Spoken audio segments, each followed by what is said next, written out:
Gears 5 is soon upon us, and it marks a significant turning point for the franchise. We have a new leading protagonist, with focus shifted to Kait, introduced in Gears of War 4, and more exciting developments to expect within the mythology of the franchise. While to many, the Gears franchise might be known for its action and gore, the franchise is also host to a sprawling and dramatic story, a not-so-straightforward conflict of multiple parties trying their best to ensure survival, for themselves or for their species or to pursue their interests. With the release date of Gears 5 very soon upon us, we'll go over the story of the Gears of War franchise in this video. First, some backstory to set up the franchise. Important to the events of the franchise that precede Judgment is the discovery of emulsion as a source of energy, only refinable into energy properly after the discovery of the light mass process. What seemed to be a boon for the planet would much later on prove to be the bane of humanity, for reasons particularly seen in the third Gears of War game. But nevertheless, the value of emulsion was very much apparent, leading to a war between two organized human political parties on the planet called Sera, the Coalition of Ordered Governments and the Union of Independent Republics. The UIR and COG, or COG, waged war with each other for control over the planet's resources, chief among them emulsion,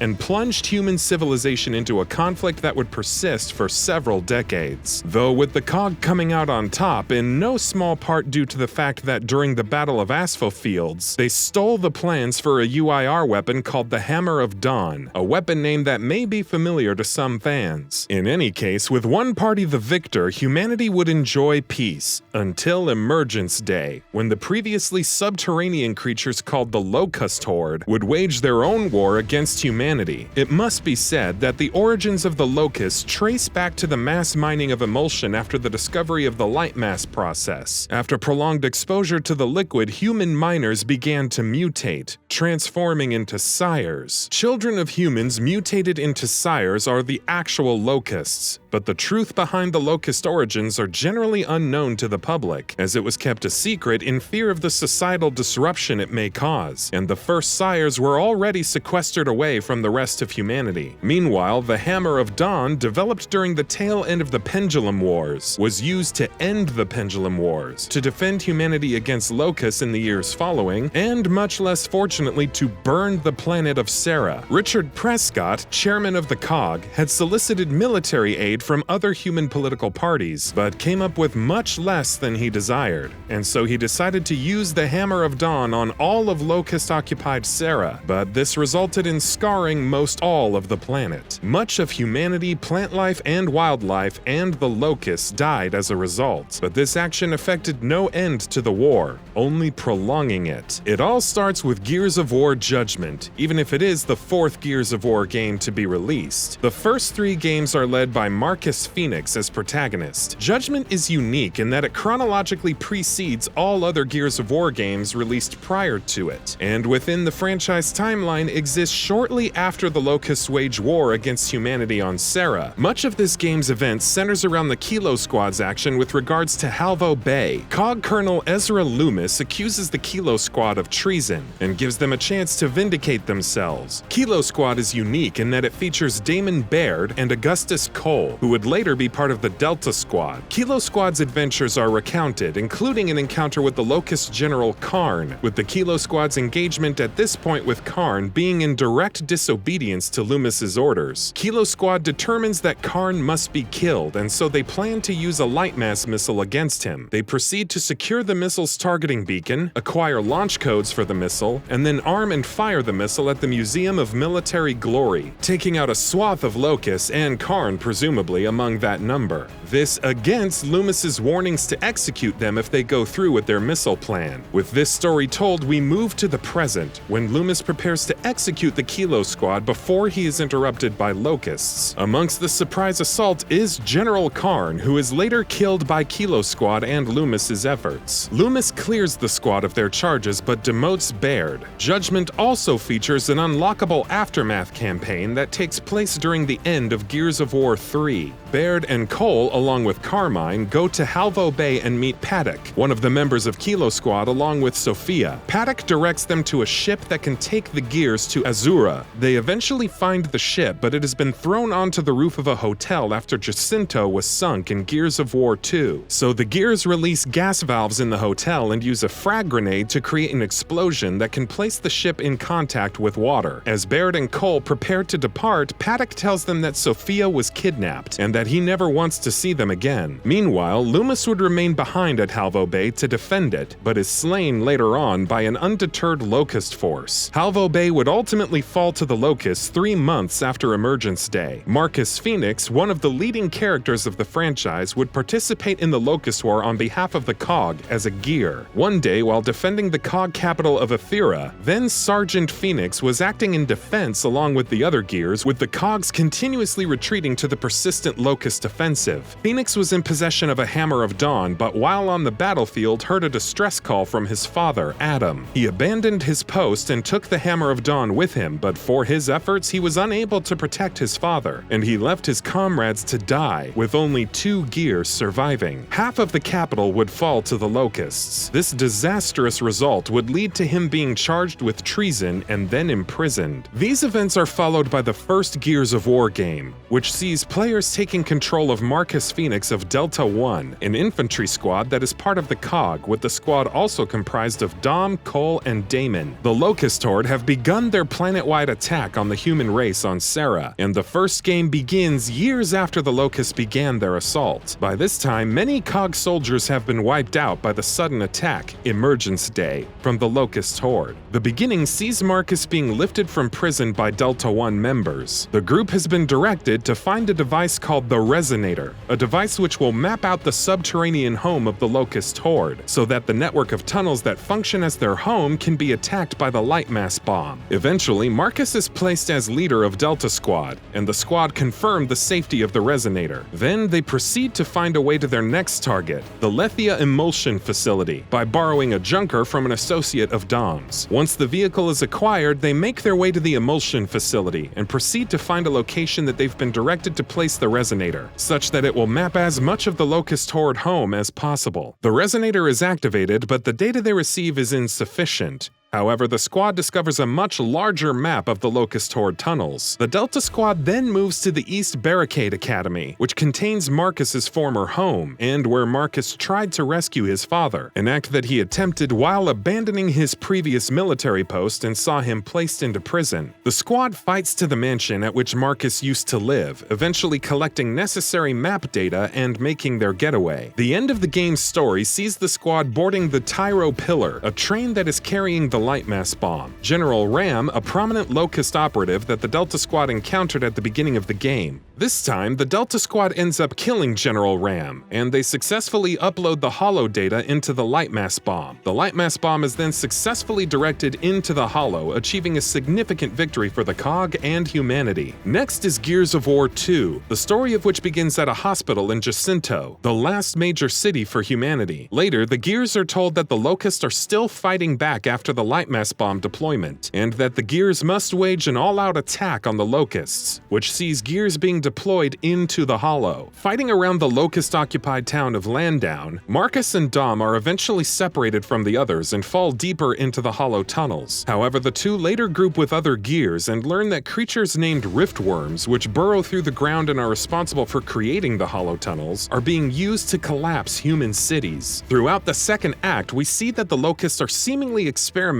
on humans, and we also see that captured humans are being tortured by the Locusts. And by the second act, one riftworm is killed by Delta Squad before it can further terrorize humanity. The Gears then move to the New Hope Research Facility for information on the location of Nexus and the Locust Queen. But at the facility, we see experiments for a species called Sires, which are the precursor to the Locust, mutations of humans due to emulsion exposure. They later learn about the location of Nexus and take a back entrance towards that way through Mount Kadar. At Nexus, Dom finds his wife Maria thoroughly tortured and scarred, and she is later given a mercy kill. Delta Squad activate a beacon which can be used to start an attack on Nexus, and we later learn that the Locusts are also engaged in a war against the Lambent, which are locusts that have been exposed to emulsion. The Lambent want to take over Nexus. The Locust Queen had planned to evacuate Nexus of its locusts and then wipe out any Lambent in the Hollow. Meanwhile, Delta Squad also learns that if they sink the city of Jacinto, it will flood the Hollow with seawater. Delta Squad finally encounter the Locust Queen, who explains her need to create a diversion in attacking Jacinto so she could evacuate Nexus. Dom and Marcus later battle the recurring antagonist Scourge, who escapes, but when they fight Scourge at the beginning of the 5th act, they get the better of his Hydra and kill him. The Gears are now tasked with sinking Jacinto by using a light mass bomb. With a lot of improvisation and against a lot of opposition, the Gears are able to sink Jacinto, instead destroying an emulsion-mutated Brumic to create an explosion that sinks Jacinto, flooding the Hollow. Gears of War 3 sees humanity trying to rebuild on the island of Vectis, enjoying a brief period of relative peace and reconstruction. However, the Lambent resurface. The leader of the COG, Richard Prescott, leaves the COG, and it falls into disarray, separating.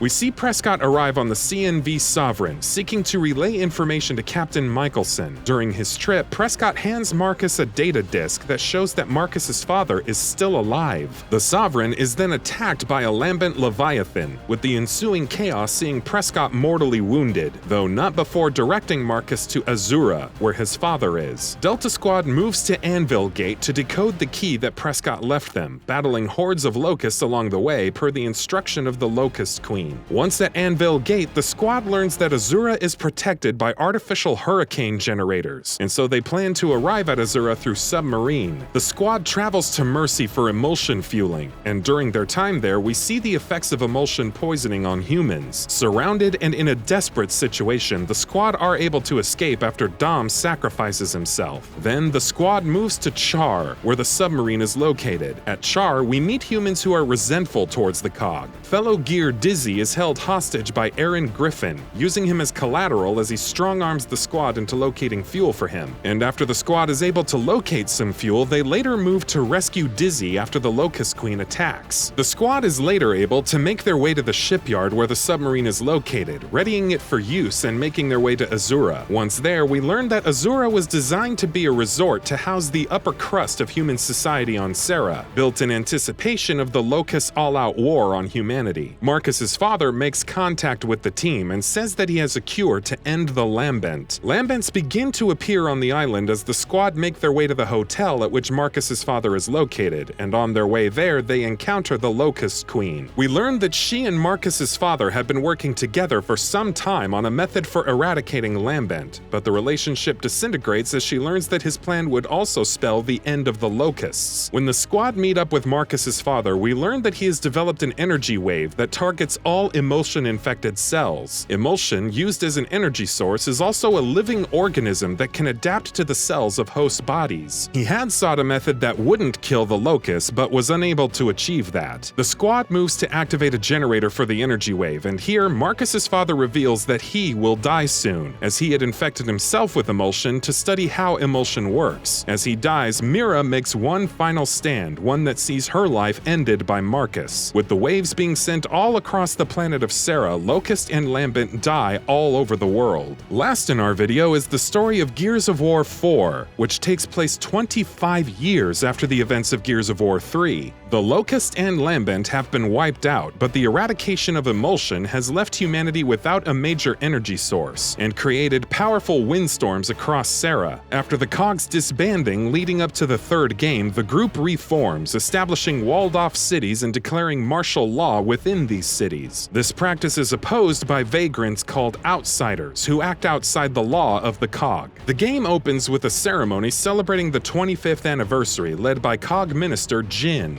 and then later shifts to a squad of 4 outsiders: JD, Kait, Oscar, and Dell, who move on a cog settlement under construction so that they can steal a fabricator, an adventure that is rocky and earns them the ire of Minister Jin, but ultimately a completed mission. Later that night, strange creatures called the Swarm attack their outsider village, with Kait's mother and village leader Reina attempting to hold them off along with Oscar. The other 3 are barricaded away, and by the end of the sudden attack, it turns out that the village inhabitants have been abducted. With a stray hand left behind by one of the creatures, the remaining 3 decide to bring it to JD's father, Marcus Phoenix. They move to Marcus's location, and the brief and tense father and son reunion is interrupted by another surprise attack from Jin's robots. Marcus suggests moving to a mine that contains locust bodies with similar crystals found on the hand that they brought to them. As they make their way through a town, they cut open a pod and see a gear inside, and then concluding that the Swarm are harvesting humans. Marcus is then abducted, and the remaining 3 venture deep into Swarm territory to rescue him, encountering heavy resistance, but eventually finding him in a pod, freeing him and narrowly escaping death. Marcus learned while he was in the pod that he was connected to a Swarm network of information, including the location of Reina, and the disturbing revelation that the Locusts are still alive, now named the Scion, and using abducted humans to build a new force. As the team moves forward, they must go along with a plan from Marcus to get help from a friend of his after seeing the extent of a Swarm force ahead. On their way to a radio tower, they encounter the Scion that abducted Reina, identifiable by the missing hand. The Scion taunts that Reina is where she belongs before the team kills him. As the story continues, it would turn out that Marcus's help are none other than Delta Squad teammates Damon and Cole, making a spectacular entrance. We also learned that Damon is the one who was watching the events from the beginning of the game and helped the team secure the fabricator. With heavy mechanical assistance in tow and some added comrades, the team moves to the dam that they turned away from earlier, pushing their way to a Swarm hive. They then encounter the Hive Beast, the final boss of the game. After the team wars with the monster with their mechs, killing the monster, they find Reina, who has nearly become a part of the Swarm herself. She asks to have her connection to the hive cut, knowing it will kill her, and the team obliges after Kait is given a moment with her. Kait is given a medallion that belonged to her grandmother, but it turns out that the back of the medallion contains a locust emblem. While this closes the story, a post-credit scene reveals that Oscar is still alive and alone, wondering where everyone else is. And that concludes our video on the entire story of the Gears of War franchise. Kait will be the protagonist of the 5th game, and considering the ending of the 4th game and the revelation that the Locusts are still alive, this 5th game promises some major revelations and drama. What do you hope to see in the 5th game, aside from story surprises? How do you feel about the new characters introduced in Gears of War 4 and the story of Gears of War 4 in general? The conflict we saw in Gears 4 was rather localized, and we have to see more from Jin, who sought to ally with the Outsider Squad later in the story. What do you think of the return of the Locust? Be sure to leave your thoughts in the comments section below. As always, thanks for watching. And that about does it for this video. If you enjoyed what you watched and want to see more from GamingBolt, please hit the subscribe button. Also, don't forget to switch on the notifications bell icon next to it. That way you'll never miss any of our videos. Thanks for watching.